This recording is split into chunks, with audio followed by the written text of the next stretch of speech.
Beneath layers of time and dust, archaeologists are stunned by a new find. A mysterious golden object, ancient and strikingly similar to the fabled Ark of the Covenant, has just emerged from a hidden chamber. Could this truly be the sacred relic described in the Bible? Whispers of divine power, curses, and lost history now surround this discovery. Experts are urgently seeking answers, and the world watches. If this is indeed the Ark, it could rewrite history and fundamentally alter our understanding of both faith and science. What exactly have they uncovered? Join us in this video as we reveal the findings that are putting everyone on edge. It began as a typical, quiet excavation. A team of Israeli and American archaeologists worked without cameras, crowds, or fanfare. At a dusty site in the forgotten Judean hills, there was no significant budget or government support. Just faint whispers of an old manuscript describing a hidden chamber buried deep beneath ancient ruins. Most experts dismissed it as another dead-end historical tale. But then, everything changed. A ground-penetrating radar scan detected an unusual shape approximately 30 feet below the surface. A massive, perfectly carved, rectangular room. Its sharp lines and symmetry were far too precise to be natural. The size, shape, and layout is almost identical to what ancient scriptures detailed as the chamber containing the Ark of the Covenant. That's when someone in the group uttered it, softly, hesitantly, almost afraid to give the idea life. Could this be the Ark? They dared not go public. Instead, they camouflaged the dig site, keeping it secret from officials and the press. Then they broke through. What they found beneath wasn't merely old. It felt untouched by time itself. The room was sealed with massive limestone slabs that took hours to move. But what lay inside made seasoned researchers freeze. There it was, a golden chest, about 4 feet long and 2 feet high, shining as if newly crafted. Its lid was carved with winged figures, cherubim, just as the Bible described. No signs of damage, no signs of aging. But as one archaeologist reached toward it, everything shifted. Lights extinguished. Every camera died. Digital devices instantly ceased functioning. It was as if the chest had drained the energy from the room. Some panicked. Others attributed it to a strange coincidence. But when they carefully lifted the chest to examine its underside, they discovered ancient Hebrew etched into its base. This was not a replica. It was not a hoax. It was something entirely different. Then came the most chilling discovery. The room's walls were stained with thick black soot, as if a violent fire had once raged through it. Yet the golden chest remained, completely untouched. No ash, no burn marks. Around it, however, lay something horrifying. Dozens of skeletons. Some curled in fear, others stretched out as if fleeing something unseen. No wounds, no weapons. Just sudden, unexplained death. One archaeologist turned pale. He recalled the ancient stories of people who touched the Ark and died instantly. Legends, they had always thought. Until now. The team retreated and sealed the chamber. But later, while reviewing one of the few analog tapes that miraculously survived, they heard something no one remembered during the dig. A soft, rhythmic humming like a chant, low and eerie. That sound became the core of a terrifying new theory that would shake even the most skeptical minds. So, what occurred when scientists attempted to examine the Ark? Let's find out. In the lab, scientists were eager to examine the artifact, but the Ark proved uncooperative. X-rays failed. Chemical tests? Inconclusive. Even its material made no sense. The golden surface had no match in any known alloy, and the wooden core underneath didn't resemble any species on Earth. It seemed the Ark was made of something not of this world. Then came the strangest discovery yet. A soft but steady electromagnetic field pulsed from the chest. It wasn't random. It had a rhythm like a slow heartbeat. At first, it appeared harmless, but within days, those who had touched the Ark began to suffer strange side effects. One by one, they reported intense dreams, some beautiful, others terrifying. Nosebleeds followed, temporary blindness. One man collapsed mid-sentence, whispering that he could hear voices singing from inside the chest. Still, they persisted. They didn't want to stop until the government arrived. Without warning, soldiers sealed the area. The Ark was removed under heavy guard, packed into a lead-lined container marked with only a strange black symbol. Equipment was confiscated. Satellite images were wiped. Within 24 hours, the entire team had been separated, interrogated, and forced to sign strict non-disclosure agreements. It was as if the discovery had never happened. But one technician, Daniel Knox, wasn't ready to forget. Before vanishing, he posted a desperate video online. In it, he described soldiers moving the Ark and a ship prepared to sail with the crate. The next day, Daniel's video disappeared. His phone went dark. And he was gone. However, Daniel had sent something before he vanished, an old manuscript, copied from a scroll found near the Ark. He gave it to a trusted friend in Jerusalem. What that manuscript revealed changed everything. It spoke of a second hiding place, beneath the mountain where two temples once stood, the Temple Mount. A place so sacred and politically sensitive. Even considering a dig, there was dangerous. But the manuscript was clear, under the cornerstone. Sealed during the days of the prophet Jeremiah, there was a mirror room. A controversial professor from Tel Aviv, often dismissed as a conspiracy theorist, had spoken of this hidden chamber. For years, no one listened. Until now. With the help of hidden scanning tools smuggled in piece by piece. A small team surveyed the ground beneath the Temple Mount. What they discovered made even the most skeptical scientists pause. Beneath the layers of stone and time was something else, a zone of strange, focused, magnetic radiation, totally unnatural. It matched the exact location described in the ancient text. And it was pulsing, just like the Ark. They had only scratched the surface, but whatever was buried beneath that sacred mountain had been waiting to be found. So, what else did they uncover that was never meant to be found? Stay tuned to find out. For years, a particular artifact in an Israeli museum was dismissed as merely decorative, a gold-plated plate etched with strange symbols, listed without much fanfare as a ritual object. But everything changed when a determined researcher cross-referenced those symbols with an ancient manuscript. What he found was stunning. The plate wasn't just decoration, it was a map. The symbols formed a star with a winding path through it. When overlaid with an old Crusader-era map of the Temple Mount, the winding path matched a series of sealed tunnels, mostly forgotten by time. These weren't random markings. They were a coded route leading to something hidden deep beneath one of the most sacred places on Earth. This revelation echoed legends long held by Ethiopian priests, who claimed that centuries ago the Ark of the Covenant was moved by ship to Axum, Ethiopia. There, it was said to be kept in a small, guarded chapel, protected by a single monk who could never leave. Most historians scoffed at the idea until records from a secret Allied mission in the 1940s resurfaced. The mission's goal: recover culturally significant artifacts from across the Middle East, declassified decades later. The mission's documents mentioned an unregistered container uncovered at an excavation site in Egypt. It wasn't in any museum inventory, but one name appeared again and again: Dr. Emery Foster, an elusive archaeologist believed to have inspired the fictional Indiana Jones. His final report described something extraordinary: a glowing, golden object that should not be moved. Then silence. The report ends abruptly. The last page torn out. The location classified. Nothing more was heard of it, till a retired American intelligence agent mailed a package to a Jerusalem journalist named David Lewin. Inside was a blurry Polaroid of a golden chest surrounded by people in protective suits. On the back, Sinai, 1968. Also included was a map with circled areas, one of them overlapping with a modern radar scan taken just months ago. Lewin followed the trail through old Crusader maps, former Vatican archivists, and even ex-employees.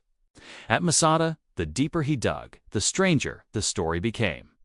According to a letter inside the package, the Ark had been moved 3 times since World War II, and somehow it had recently returned to its original chamber under the Temple Mount. No one knew why. The letter ended with a warning. They are preparing. Something is coming. Soon after, Lewin received a small box on his doorstep with no return address. Inside were silver shekels from the Second Temple period. But unlike others in museums, these were untouched, pristine, as if they had never seen the light of day. Whatever lies beneath Jerusalem may be older, stranger, and far more dangerous than we ever imagined. But before this present discovery, an Adventist adventurer had claimed to have found the Ark of the Covenant. Did he really find it? Keep watching to find out.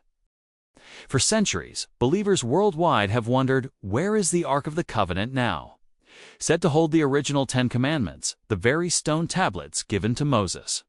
The Ark is described in the Bible as a gold-covered wooden chest, but one of the most persistent and controversial stories comes from a man named Ron Wyatt. On January 6, 1982, Wyatt, an amateur archaeologist and Adventist explorer, announced something incredible.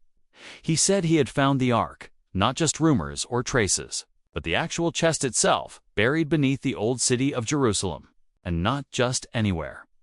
According to Wyatt, the Ark had been hidden in a chamber directly beneath the place where Jesus of Nazareth was crucified. He claimed this was no coincidence, that the Ark's placement had been foretold by ancient prophecy. Historically, the Ark was kept in the First Temple, often called Solomon's Temple. But in 586 BCE, the Babylonians invaded, led by King Nebuchadnezzar. They destroyed the temple and most of Jerusalem. After that, the Ark simply vanished from the pages of history. Wyatt believed the chaos of the Babylonian siege was the key. As the invaders surrounded the city with massive walls, the Israelites dug secret tunnels to move undetected. Many of those tunnels still exist today over time. Archaeologists have found pieces of pottery, tools, and sacred objects inside them, but Wyatt claims something even greater. He said that during the siege, the Israelites hid the Ark in one of those tunnels deep inside a chamber that was sealed off and forgotten, and he believed he had located it. Of course, not everyone agreed. Many experts dismissed Wyatt's story, calling it impossible to prove. Yet others, including religious groups, took his claims seriously, especially when combined with clues from old manuscripts, strange radar findings, and the idea that the Ark had been placed beneath a hill called Golgotha, the site many believe was the place of the crucifixion. If Wyatt was right, then the Ark had been quietly resting beneath one of the holiest cities in the world, hidden in plain sight for over 2,000 years. And now, with new scans and a mysterious magnetic field detected nearby, some are starting to wonder if Wyatt's claim was more than just a story. Could an outlawed explorer have uncovered what prophets only foresaw? Keep watching to find out. Long before Ron Wyatt ever set foot in Jerusalem, a prophecy had been spoken, one that some believe foretold his discovery. In 1901, a woman named Ellen G. White, a respected Christian author and visionary, wrote something chillingly specific. She said that the stone tablets, inscribed by the very finger of God and given to Moses on Mount Sinai, were still resting inside the Ark of the Covenant, hidden, untouched, and waiting for a moment chosen by God. She warned that, when the time was right, God would reveal them to the world, not just as holy relics, but as a testimony against the world's disregard for His commandments. Too many Bible students, including Ron Wyatt, this wasn't just poetic language, it was a divine clue. Wyatt believed what the book of Amos said, that God reveals His secrets through His prophets. And Ellen White's prophecy, spoken 81 years before Wyatt's claimed discovery, was too precise to ignore. During his excavation, Wyatt's first major find was a strange altar stone sticking out from the rock face. He believed it belonged to an early Christian church, maybe built in the 1st century. If that was true, it meant that the earliest followers of Jesus already knew that this site held deep spiritual meaning. Then things got even more compelling. Wyatt's team discovered 4 rectangular holes cut into the stone, just like the post holes used for Roman crucifixions. Historians know that the area where Jesus died saw many executions over time, but one of the holes stood out. It was set slightly higher than the others. This would have been the spot for the most important or condemned figure of the day, According to the Gospels, that man was Jesus. And then Wyatt found something else. A square stone had been placed in that central hole like a stopper. It had finger grips on both sides. When Wyatt pulled it out, he noticed a deep crack running through the bedrock, right beneath the place where the main cross would have stood. Wyatt immediately thought of the Gospel of Matthew, where it says that the earth shook and the rock split when Jesus died. Could this be that crack? If so, then this wasn't just archaeology. It was prophecy unfolding before their eyes. And the Ark of the Covenant, hidden beneath it all, might have been a silent witness to both the law of God and the moment of its ultimate fulfillment. Did ancient symbols actually lead Ron Wyatt to the unthinkable? Let's find out. Ron Wyatt's journey took a sharp turn when he and his team stumbled upon a hidden network of ancient caves beneath Jerusalem. He believed these tunnels were part of a forgotten system, sealed off and left untouched since biblical times. In a 1999 interview, shortly before his death, Wyatt described what happened next. "Once we found that place," he said, "I knew I needed to go inside that escarpment, tunnel by tunnel, chamber by chamber, until I found the Ark of the Covenant, or didn't." And on January 6, 1982, at around 2 o'clock in the afternoon, he said he found it, but it wasn't in a grand display. Instead, it was buried in what looked like a rush of panic. The chamber was packed tightly with debris, furniture from the first temple, animal skins, wooden boards, and stone. Everything was stacked together, like someone had tried to hide it in a hurry. Wyatt believed the Ark was intentionally buried beneath these layers for protection. And there it was, the gold-covered chest, resting silently in the darkness. Then he noticed something chilling. A crack in the ceiling ran directly above the Ark. Inside it was a strange black substance, dried blood, it seemed. Some of it had dripped onto the stone case surrounding the Ark. Wyatt's conclusion: that the crack had formed during the earthquake that followed Jesus' death. In one of his letters, he explained that when Christ was pierced by the Roman soldier's spear, the blood and water flowed down through this very crack and landed on the mercy seat of the Ark of the Covenant. For him, it was no coincidence. It echoed what Moses did in ancient times, sprinkling blood on the tablets to seal God's covenant with Israel. Now, centuries later, Wyatt believed the blood of Jesus had fulfilled that covenant once again. It's time for all of humanity. But Wyatt also claimed something even stranger. Though he tried to photograph and film the Ark, none of the images turned out. He believed it was divine interference. On his return, he said he encountered 4 angels guarding the Ark. They told him the world wasn't ready to see it yet, but the day would come when a global religious law would force the truth to be revealed. Wyatt didn't stop there. He also claimed to have found Noah's Ark, anchor stones, the Tower of Babel, and even the tombs of Noah and his wife. Perhaps most controversially, he claimed to have tested the blood of Christ found in the crack. He said it had just 24 chromosomes, not 46. That, he believed, proved Jesus had no earthly father. Of course, critics were quick to dismiss all of it. Scientists, historians, even leaders in Wyatt's own church rejected his claims. But despite the backlash, many still believe in his work. His research has been preserved by Wyatt Archaeological Research, and to this day, followers continue to spread his message. What happened next revealed the Ark's true power through the ages to the ancient Israelites. The Ark of the Covenant was more than just a wooden chest. It was the most sacred thing on earth. The Ark of the Testimony, the Ark of God, or simply, the Ark was famed for its pure gold decoration and 2 golden cherubim on its cover. And it was more than simply a symbol. It was thought to contain God's real presence. According to the Bible, the Ark held the stone tablets of the 10 Commandments, which God gave to Moses on Mount Sinai. Other texts state that it also contained Aaron's rod, which magically transformed into a snake, and a jug of manna, the bread from heaven that fed the Israelites in the desert. The Ark was built exactly according to the pattern God gave Moses. The Levites, Israel's priestly clan, carried it with long wooden poles, never touching the Ark itself. It constantly went ahead of the travelers on their trek, guiding them through the wilderness. So, what happened to it? Jewish tradition offers various choices. Some claim it was stolen and transported to Babylon. Others think it was hidden by King Josiah within the temple or by the prophet Jeremiah in a cave on Mount Nebo. Nobody truly knows. The Ethiopian Orthodox Church believes that the Ark is safe at Aksum Aksum, guarded by a single monk who never leaves the chapel. Meanwhile, the Lemba tribe of southern Africa claim to be descendants of the ancient priests who once guarded the Ark. They have a copy in Zimbabwe as proof.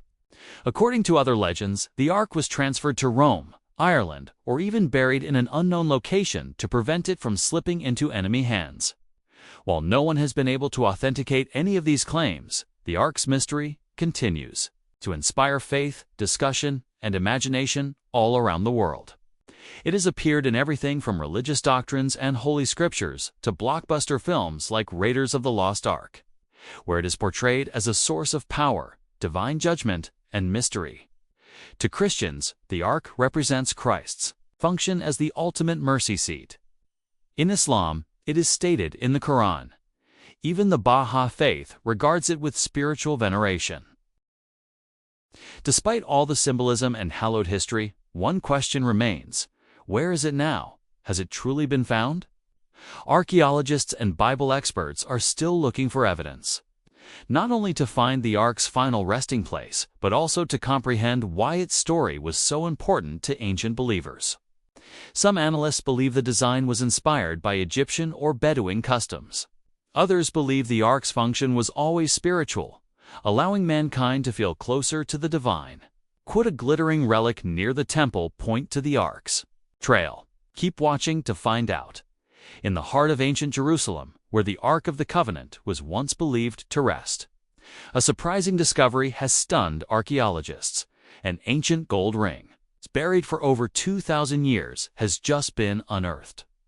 The tiny ring, set with a red gemstone, was found at the Gavati parking lot excavation site within the city of David, just steps away from the Temple Mount, where the Ark of the Covenant was reportedly kept in the Holy of Holies. The dig, led by the Israel Antiquities Authority and Tel Aviv University, revealed what some are calling one of the most impressive jewelry finds ever made in Jerusalem. At first, a soil sifter thought the ring had been dropped by a modern-day worker, but upon closer inspection, experts realized it was something far older, dating back around 2,300 years, to the time of the Second Temple and the early Hellenistic period. This is the first time that such a large collection of gold jewelry from that era has been found in Jerusalem, said Efrat Boussair, the lead excavation manager. Alongside the ring were other precious items: bronze earrings, a gold bead, and even a gold earring with an animal design. Objects that hint at a wealthy and vibrant city. So, what does this have to do with the Ark? This discovery was made in the very foundation layer of a grand structure near the temple, while the jewelry likely belonged to a young girl transitioning into adulthood. It's possibly part of a marriage tradition. The location adds another layer of meaning. Some believe this area may have once been connected to sacred rituals or high-ranking priestly families, possibly those who guarded or served near the Ark itself. Eli Escusito, director of the Israel Antiquities Authority, said it best: "This is Jerusalem of gold in its truest, most tangible form." And while the exact link between this treasure and the Ark remains uncertain, the proximity alone has raised eyebrows. Earlier this year, another nearby find added fuel to the mystery: a religious shrine sealed by the ancestors of Jesus and preserved for nearly 3,000 years. Professor Yuval Gadot, who leads the excavation, admitted that researchers still don't fully understand the connection between this neighborhood and the ancient temple complex. But as more pieces surface from beneath the soil, the past seems to be whispering louder with every new layer uncovered. Could these discoveries be leading us closer to understanding what happened to the Ark, or who once protected it? Only time will tell. But could the Ark's meaning be deeper, hidden in an empty tomb? Let's find out. For centuries, some theologians have believed the Ark of the Covenant wasn't just a container of holy relics, but a prophetic shadow of something far greater: Jesus himself. Consider the moment Mary Magdalene discovers the empty tomb. It's still dark, just hours after the Jewish Sabbath has ended. She arrives, expecting a sealed grave, blocked by a massive stone, but instead, the stone is already moved. The tomb is open, and Jesus' body is gone. Terrified, Mary runs to tell Simon, Peter, and John. They've taken the Lord out of the tomb, and we don't know where they've put him, she cries. The two men sprint toward the burial site. John arrives first, but hesitates at the entrance. He peers inside, just a quick glance. The Greek word used here is blepi, meaning a simple look. Then Peter, bold as always, enters the tomb. He sees the linen cloths lying there, just as Jesus had been wrapped, and the face cloth neatly folded by itself. The word used for Peter's observation is theorai, a deeper, investigative look, like someone analyzing a mystery. Finally, John steps in. And this time, the word is eidin, to see with understanding. It suggests more than observation. It suggests revelation. Many believe this moment reveals something powerful. Just as the Ark of the Covenant carried God's presence in the Old Testament, here is the empty tomb, no less sacred. The linen cloths left behind like a cocoon, and the folded head covering separated and deliberate. It mirrors the mercy seat between the two cherubim on the ark, where God once spoke to Moses. And just like the ark, the real power isn't in what was found, but in what wasn't. Some scholars argue that in this moment, John may have recognized that Jesus had risen, though the Gospel notes they still didn't fully grasp the prophecy. While the disciples returned home, Mary Magdalene stayed behind, heartbroken, crying just outside the empty tomb. But then, through her tears, she bends down and looks inside again. What she sees is stunning. There, in the exact place where Jesus' body had been, sit two angels in white, one at the head and one at the feet. It's more than just a miraculous vision. It's a mirror of something ancient, something deeply sacred. It's just like the Ark of the Covenant, which held the stone tablets from Moses. The tomb seems to echo its design. In Exodus, God instructed the Israelites to build the ark with a solid gold cover, the mercy seat, and on either side of that seat, two golden cherubim faced each other, their wings stretched out, guarding the sacred space where God said, "There I will meet with you." Now in the tomb, two angels appear, one on each end of where the body had rested, and in between them, not stone or scrolls, but a place where blood had been shed. It's a haunting parallel. In the Old Testament, the high priest would sprinkle the blood of a sacrifice between the cherubim to atone for Israel's sins. In the New Testament, Jesus' blood lay between the angels, poured out not just for one nation, but for all of humanity. Inside the original ark were three items: the manna from heaven, Aaron's staff that bloomed, and the stone tablets. In Jesus, each is fulfilled. He is the bread of life. He is the high priest who rose again. He is the living fulfillment of God's law. God once said, "There I will meet you between the two cherubim," and now, in a dark tomb just outside Jerusalem, Mary finds that sacred meeting place once again, this time not in golden stone, but in the risen Savior. Could it be that the ark was never just a relic? Maybe it was a prophecy, pointing to a moment where mercy and majesty would meet again. This time in the empty space between two angels and the place where Jesus had lain. So what do you think about the new discovery, compared to what others have claimed to be the Ark of the Covenant, which could be real? Let us know in the comments section below. Thank you for watching this video. We hope you found it interesting. Don't forget to like and subscribe. See you in the next video.